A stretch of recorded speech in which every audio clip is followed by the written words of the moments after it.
Hello friends, welcome back to my channel. Friends, आज हम पढ़ने वाले हैं इंटरमीडिएट पोएट्री का lesson 7 from the passing of Arthur, जिसको अल्फ्रेड लॉर्ड टेनिसन ने लिखा है, जिनका जन्म हुआ था 1809 में और उनकी मृत्यु हुई थी 1892 में। तो फ्रेंड्स, अब हम इसके बारे में, इस लेसन के बारे में पढ़ेंगे, इस पोएम के बारे में, और उसको समझेंगे। यह पोएम स्टूडेंट्स किंग आर्थर जो हैं उनके और बिलीवियर के बीच की वार्तालाप के बारे में है। इसमें किंग आर्थर जो है वो एक बैटलफील्ड में घायल हो जाते हैं, तो और बिलीवियर से वो बातें कर रहे हैं, उसे सांत्वना देते हुए उससे बताते हैं। तो पोएम हमारी अब शुरू होगी। And slowly answered Arthur from the barge. King Arthur नाव में बैठे हुए धीरे से उत्तर देते। बैरेज मतलब नाव होता है। And slowly answered Arthur from the barge. राजा आर्थर नाव में बैठे हुए उत्तर देते हैं। The old order changeth yielding place to new. The old order changeth. Old order मतलब पुरानी प्रणाली, changeth yielding place to new. पुरानी प्रणाली बदल जाती है और इसके स्थान पर and yielding place to new, और इसके स्थान पर नई प्रणाली आती है। And God fulfills himself in many ways. And God fulfills himself in many ways. और भगवान और ईश्वर या भगवान हर तरह से अपनी इच्छाओं को पूरा करता है। Lest one good custom should corrupt the world. Lest क्योंकि कहीं ऐसा ना हो कि एक अच्छी good custom should corrupt the world, एक अच्छी प्रणाली संसार को, करप्ट मतलब भ्रष्ट कर देना, नष्ट कर देना, भ्रष्ट कर दे। मतलब कहने का है कि जो पहले की कोई गुड कस्टम, अच्छी प्रणाली पहले की जो अब खराब हो चुकी है, वो संसार को कहीं बर्बाद ना कर दे। Comfort thyself what comfort is in. Comfort thyself what comfort is in.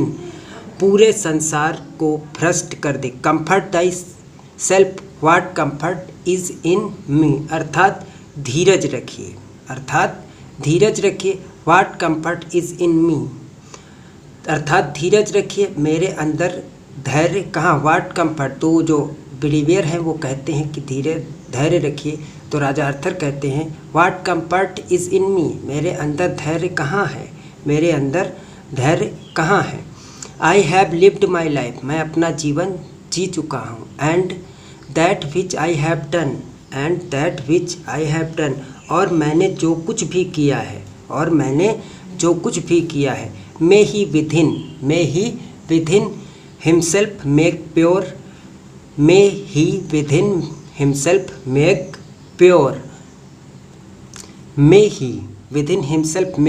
वह मुझे उसी रूप में स्वीकार करे, ईश्वर मुझे उसी रूप में स्वीकार करे और मुझे पाप से मुक्त करे,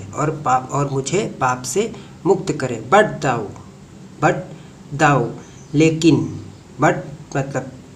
दाऊ मतलब तुम। But thou if thou shouldst never see my face again. यदि तुम मेरा चेहरा कभी न देख पाओ। कहते हैं किंग आर्थर,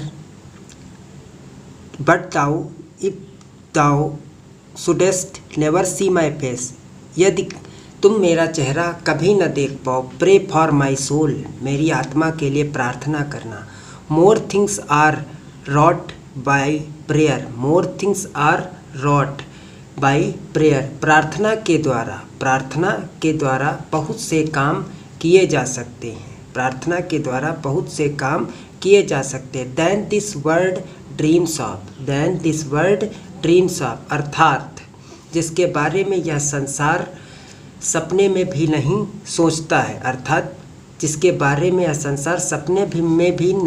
सोचता है। Where let thy voice, सपने में भी नहीं सोचता। प्रार्थना के द्वारा प्रार्थना के द्वारा ऐसे भी काम किया जा सकता है, प्रार्थना के द्वारा भी ऐसे काम किया जा सकता है जिसे संसार ने स्वप्न में भी नहीं सोचा हो। Rise like a fountain for me night and day, और कहते हैं कि फव्वारे की तरह मेरे लिए दिन रात तुम्हें ईश्वर से प्रार्थना करनी है। अर्थात अब इस यहाँ से हम इतना देखेंगे, अर्थात बिहेवियर से किंग अर्थर कहते हैं अपने लिए प्रार्थना करने के लिए कहते हैं, और प्रार्थना की शक्ति के बारे में बताते हैं कि प्रार्थना के द्वारा बहुत से ऐसे काम किए जा सकते हैं कि यह संसार सपने में भी नहीं सोच सकता है, और इसलिए तुम्हें मेरे लिए फव्वारे की तरह दिन रात प्रार्थना करनी चाहिए। For what are men better than sheep or goats that nourish a blind life within the brain. For what are men better than sheep or goats, क्योंकि ऐसे लोग जो मस्तिष्क होते हुए भी अंधों की तरह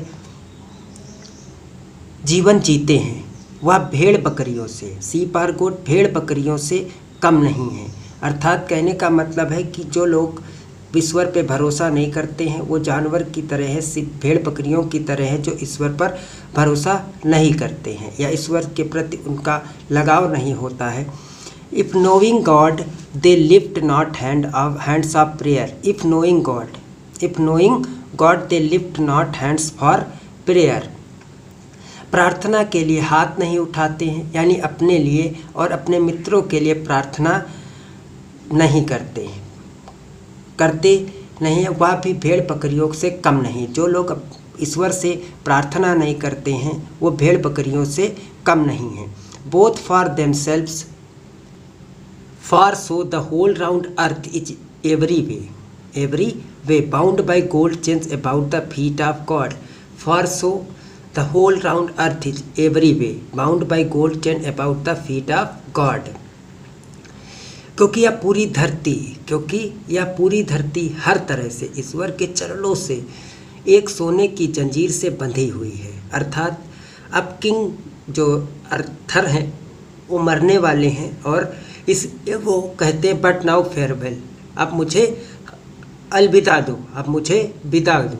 वो बिडवर से कहते हैं अब मुझे विदा दो, अर्थात जो किंग अर्थर हैं वो मरने वाले हैं तो वो ये बात कहते हैं कि अब मुझे विदा दो। ये लाइन हम फिर से देख लेते हैं। For so the whole round earth is every way bound by gold chains about the feet of God. कहने का मतलब है क्योंकि यह धरती जो है धरती हर तरह से ईश्वर के चरणों से एक सोने की जंजीर, gold chain feet of God, ईश्वर के पैर जो हैं चरणों से गोल्ड चेन सोने की जंजीर से चारों तरफ से बंधी हुई है।